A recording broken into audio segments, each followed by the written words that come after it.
Et on peut décaler le couple, s'il vous plaît?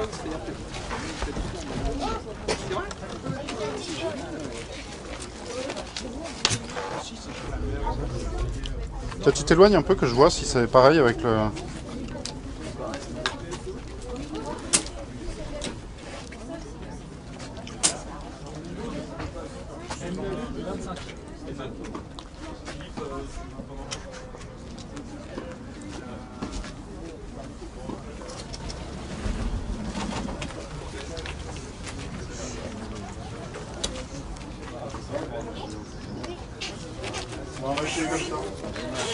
Merci Charles. Je la garde.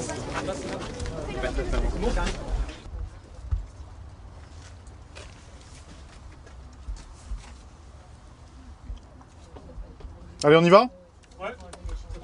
Ça tourne. Ça tourne au son. 74A sur 1, 3ème.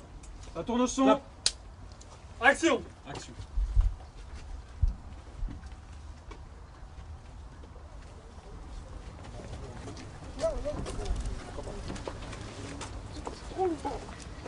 Même si j'aimais le cinéma, j'aimais le son, j'écoutais de la musique, je jouais de la clarinette et de la basse, c'était pas une...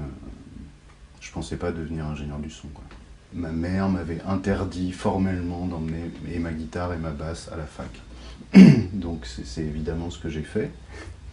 Et plutôt que de m'acheter un énorme ampli de basse comme celui qu'il y a derrière, là, je me suis acheté un petit magnéto 4 pistes qui pouvait loger dans un sac pour que ma mère soit pas au courant. Et du coup, j'ai commencé à trafiquer des sons comme ça, et enregistrer des trucs, et j'ai trouvé ça bien.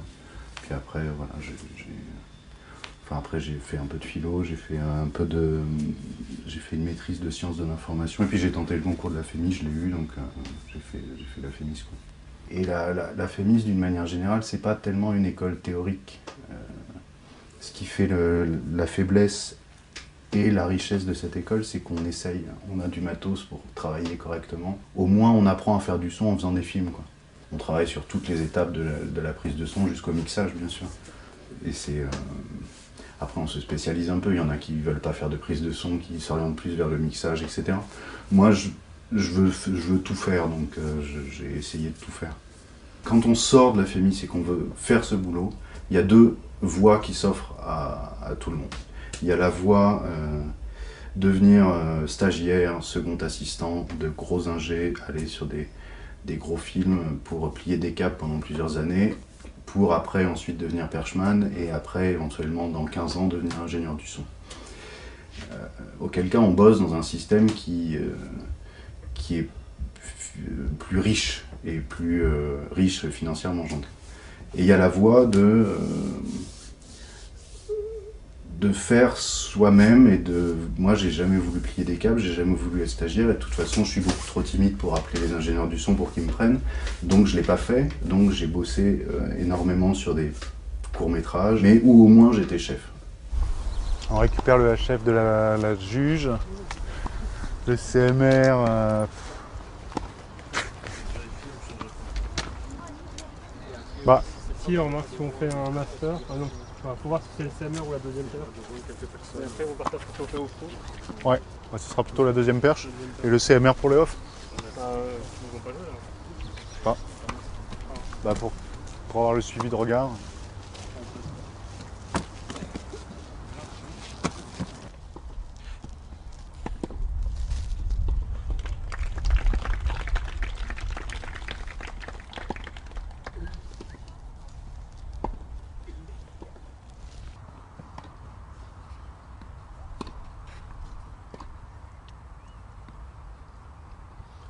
Ok, coupé. C'est coupé. Ouvre-toi un peu, Francis.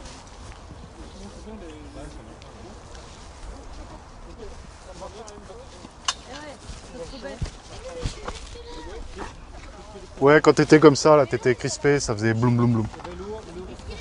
Relax.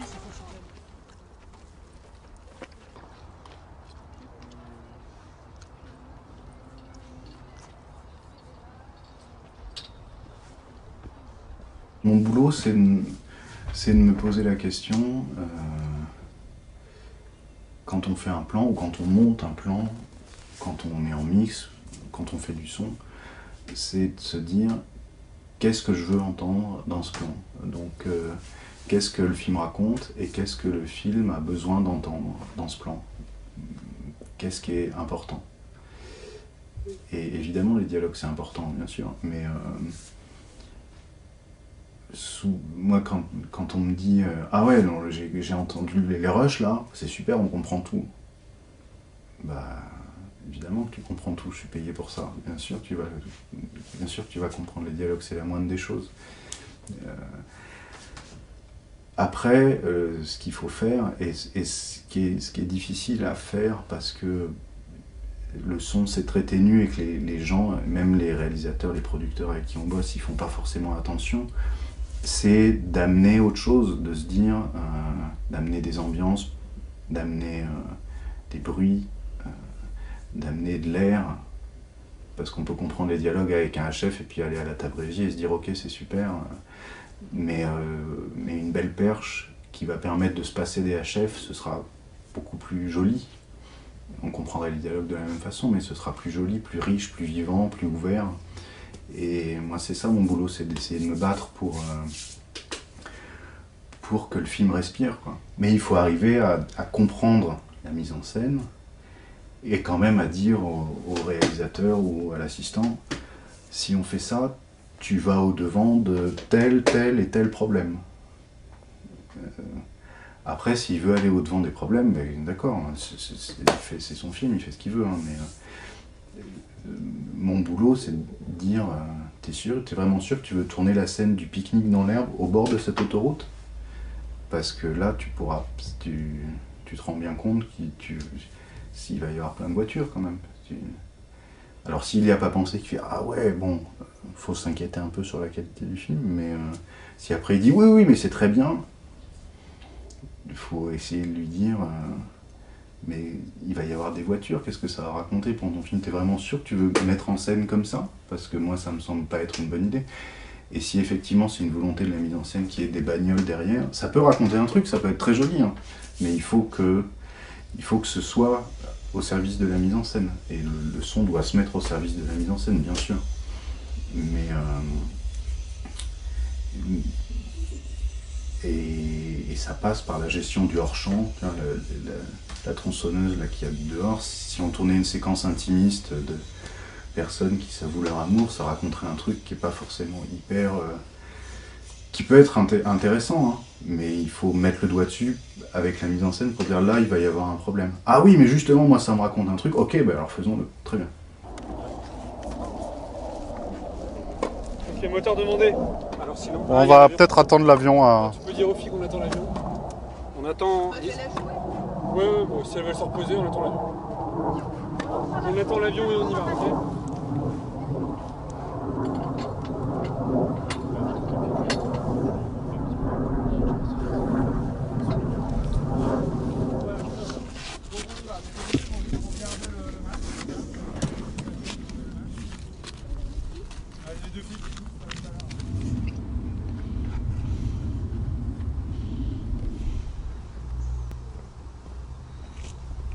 Coupé. Coupé. Hiérarchiquement, le perchman est responsable du placement des micros et l'ingénieur du son est responsable de l'enregistrement des 10 micros. Après, dans la réalité, c'est beaucoup plus flou que ça. Donc, voilà, on prépare sa config d'enregistreur, à quelle piste on enregistre, comment on les appelle, où est-ce qu'on les enregistre, etc. On en discute avec le perchman, avec la lumière pour voir ce qu'on va faire, quel micro on prend. On décide de ce qu'on envoie dans le casque des gens qui écoutent, hein, sur la caméra, machin.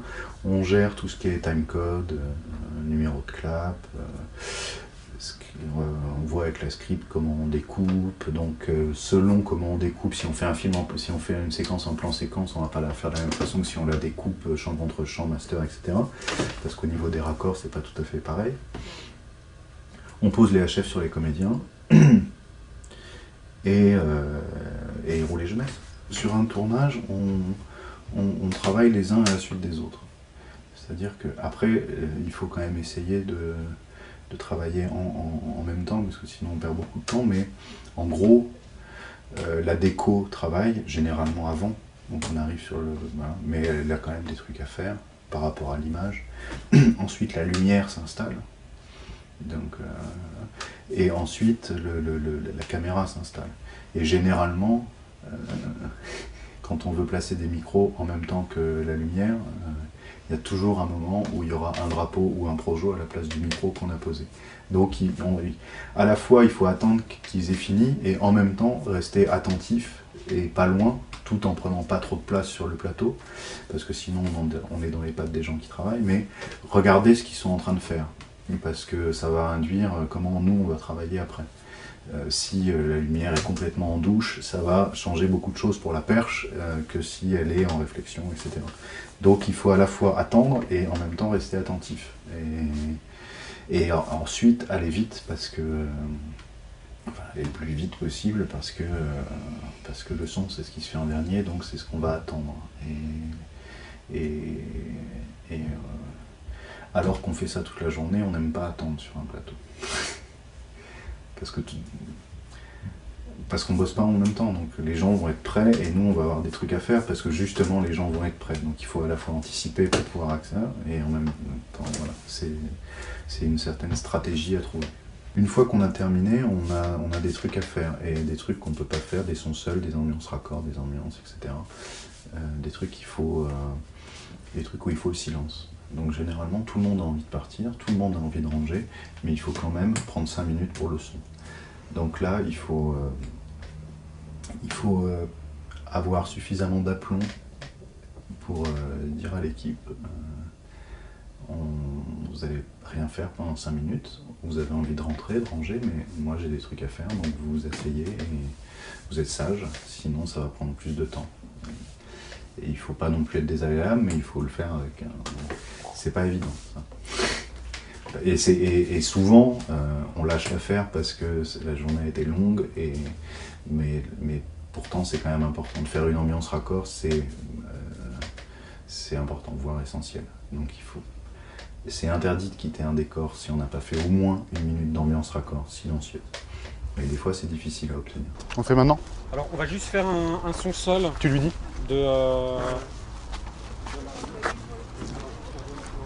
Francis, Gaël, on va faire un petit son seul. Tu mets la perche au-dessus et puis celle-là, elle joue pas.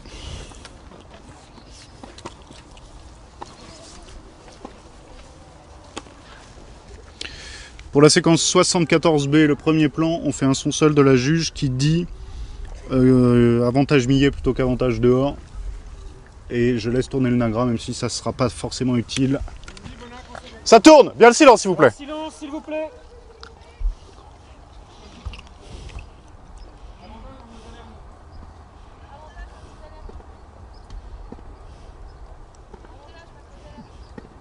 J'aime bien mon boulot, donc je m'en plains pas. Après, la forme de pénibilité qui, moi, me stresse le plus, c'est qu'on s'abîme les oreilles. À passer la journée avec un casque sur la tête, on s'abîme les oreilles. Donc moi, j'y fais j'essaye d'y faire attention. C'est pas toujours facile. Mais voilà, après, ce qui est pénible, c'est qu'on est souvent obligé de rester dans des endroits où il fait froid, où c'est humide, mais il faut bien se couvrir. Quand je suis sorti de la famille, j'ai mis 1 an et demi, 2 ans à faire mes heures. Et là, je stressais beaucoup. Vraiment beaucoup. Ça m'angoissait terriblement. Aujourd'hui, ça va. Parce que je fais mes heures sans aucun problème. J'ai toujours un projet sur le feu. J'ai pas de stress vis-à-vis de ça. Peut-être qu'il y a un moment où je serai dans la merde parce que j'arriverai pas à faire mes heures et parce que je serai dépourvu, voilà, mais maintenant ça va. C'est excitant d'être au cœur du processus de création avec quelqu'un. Après, ce qui m'intéresse aussi, c'est de pas être devant un ordinateur toute la journée ou dans un bureau, parce que on peut rencontrer des gens, voyager, être dans des endroits auxquels on n'aurait pas eu accès avant, etc. Rencontrer des gens voilà. Hier, j'étais dans une maison de 500 mètres carrés à Vaucresson qui appartient à un banquier richissime. Et en début décembre, je vais passer une semaine dans le métro avec d'autres gens. Et voilà, il y a quand même un truc de cet ordre-là qui est assez excitant. On peut se sentir à l'aise partout, plus ou moins. Mais il y a quand même quelque chose de cet ordre-là qui est assez gratifiant. Ouais. Parce que toi, pour toi, c'est le dialogue. Non, c'est pas que le dialogue, mais c'est quand même le truc le plus... que tu peux pas refaire après, quoi. Sauf en post-synchro, et tu perds quand même quelque chose. Ouais. C'est l'enjeu... Tu vois ce que je veux dire? Ah oui. C'est le plus plaisant à enregistrer, que le reste, c'est de la merde. Le dialogue, merci. Non, mais 9h30, 18h30, ça va, hein, c'est honnête.